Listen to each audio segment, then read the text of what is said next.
This is episode 138 of Zen and the Art of Real Estate Investing with my guest, Jamie Banks. Jamie is a medium-term rental and multifamily real estate investor. She has quickly become an MTR expert with more than 20 properties managed. Jamie, welcome to the show. Thanks so much for having me. Yeah, well, I think it's been a quick journey. When was the first time you started getting interested in real estate?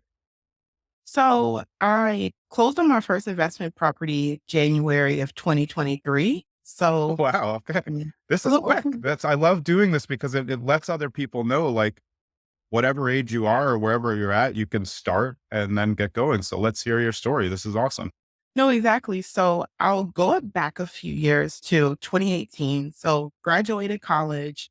Actually started my career in commercial lending. So my first job out of college was in a 2-year rotational program where I did 3 different rotations, all within essentially commercial real estate. And so my first job out of college, I was helping underwrite and originate multifamily agency loans, which are for Fannie Mae, Freddie Mac, and FHA. And so that was my first job out of college, touring Yeah. 200 and 300 unit apartment buildings to understand, if we would lend, understand risk. And so I definitely got a view of real estate from that realm. Did a few other positions in commercial real estate, did underwriting, portfolio management, worked under a credit officer who was the one approving or not approving the real estate deals. And then Yeah. a few years later, I went over to Fundrise, which is like a larger commercial real estate operator, and did asset management in multifamily for them. So definitely Wow. that, being in those different roles. Um, Within that journey, I found out like, hey, I think I can do this. And this is kind Yeah. of cool. And so I really just started raising my hand for projects that I knew would give me the skills that I needed to eventually do it myself. So I remember asking my manager, like, hey, can I be the asset manager for the entire multifamily portfolio? And he kind of looked at me. He was like, the 14,000 units? And I'm like, yeah. He's like, sure. Talking about imposter syndrome, I think like a little bit of that is okay because it's motivational. It's just when imposter syndrome is like the thing that's dragging you down. But then you get people like I've had both Matt and Liz on the show, and they're great connectors as well as great in terms of what they do in real estate. But by them saying like, hey, here, Jamie, she can do this, then you're like, oh, wait, you're saying to yourself, like, I think I can do it. And then your colleagues are telling you, and then the imposter syndrome, it's always still going to be around the higher you go. But I think that's healthy. How do you feel about that? Oh, definitely. Like one of my the quotes I live by is be scared and do it anyway. Like I That's love to good. travel. A lot of people don't know I'm severely claustrophobic. And so I have like a little panic attack every time I get on a plane. But I'm Yeah. getting on the plane Saturday to go to San Diego. I'm not Yeah. gonna Yeah. go. Yeah. And so, Yeah. You're balancing the things, the reward for getting there. Yeah. I'm not a big, everyone's like, oh, do you like traveling? I'm like, "No, I like the destination. I don't enjoy the traveling part. I yeah, don't know why anyone would. It's terrible. I just exactly. want to get there. Once I'm there, I'm like, wow, that wasn't that bad. But it's Yeah. like that kind of lead up to thing. And I think that plays into real estate investing. If you look at new investors or you think back on your journey, you're scared of the unknown. You're like trying to figure out how to do multifamily on a very small scale. And then you go on the internet and you don't know. I mean, who's telling the truth here? How did you start to wade your way through? Obviously, you had experts at your job, which helped, but how did you turn it into real life connections with other investors that were outside of your business where you were working? So I have to shout out 30 Day Stay by Deanna and Sarah, like the Yeah. bigger package published, because that's really how I got started. I remember I think I listened to maybe both of them on the Yeah. bigger pockets podcast, and I was like, let me just get this book. It was my first bigger pockets book. And Yeah. I read it, and just the way that it was broken down, the way that it was step by step. I read the book once and I went back and then read it again. Yeah. And Yeah. found my agent through Bigger Pockets who actually had just read the book. And so he knew exactly about medium term rentals because I think Yeah. especially a year ago, it was still, a new asset class. And Yeah. so joined the local meetup. That was like, it's right up the street for me. And so I actually met my mentor at the first one, which was my goal.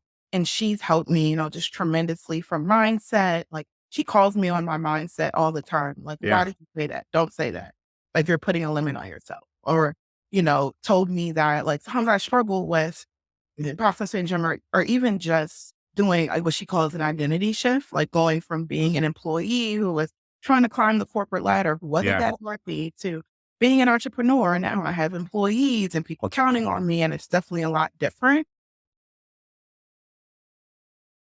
I know you're friends with James Wong, and his episode came out today while we're recording. And he Mhm. was saying like it was a very small community then of people who were trying to get into MTR, which is now, of course, mushroomed into something bigger. But you guys were all kind of learning at the same pace and figuring out between each other, like, hey, how can we do this and in what areas? Do you think now? I mean, to me, MTR is really doable in almost any area because it's not just hospitals now that people, it's kind of what people thought in the beginning. Yeah. So, well, one, like connecting with James definitely helped. We connected almost a year ago now, like via Facebook. And then we have very, very similar business styles. We have similar mindsets. Sometimes Yeah. I just like text him for a pick me up, like, I don't know if I can do this. And he's like, yes, you can. And, vice Yeah. versa. It was definitely Yeah. great having friends in the space who are doing, very similar things. But actually, so I've been in 8 markets, some big, some very, very small. Yeah. And I truly believe that MTRs can work in any market.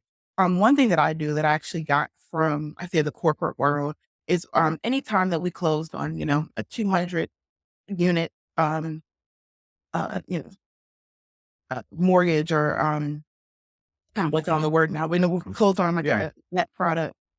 We would do a business plan, right? We would make sure, even as the lender, we would want to understand, where is this asset going to go? And so that's one thing that I do for any MTR that I've ever owned. I've arbitraged one. I've co-hosted a few, and I always have a business plan because I need to know what or who is the for that asset, right? And so, like, my first property, that I bought as an investment property is in West Philadelphia. If you've heard Fresh Prince of Bel-Air, it Born kind and of gives raised. exactly. I And, can hear it. I got right. I hear it get going. Yeah. exactly. And honestly, where my property is might be where he was born and raised, Yeah. because the C market, solid C market. But I've done incredibly well there by targeting people in insurance companies, where people in the community house may catch on fire, might, Right. flood, Right. especially in Philadelphia, because they're row homes. If one home catches on Yeah. fire, Great point. unfortunately, it's gonna impact the adjacent homes. What's the biggest thing that you learned from co-hosting and those relationships? Because I think you said one, the spread isn't as good as it seems, but how hard is co-hosting and what were the pros and cons of that for trying to kind of help people get it done? So I would say that the biggest thing I learned, and I would say is, I don't know if it's a positive or negative, is like, you have to vet the property as well as the host.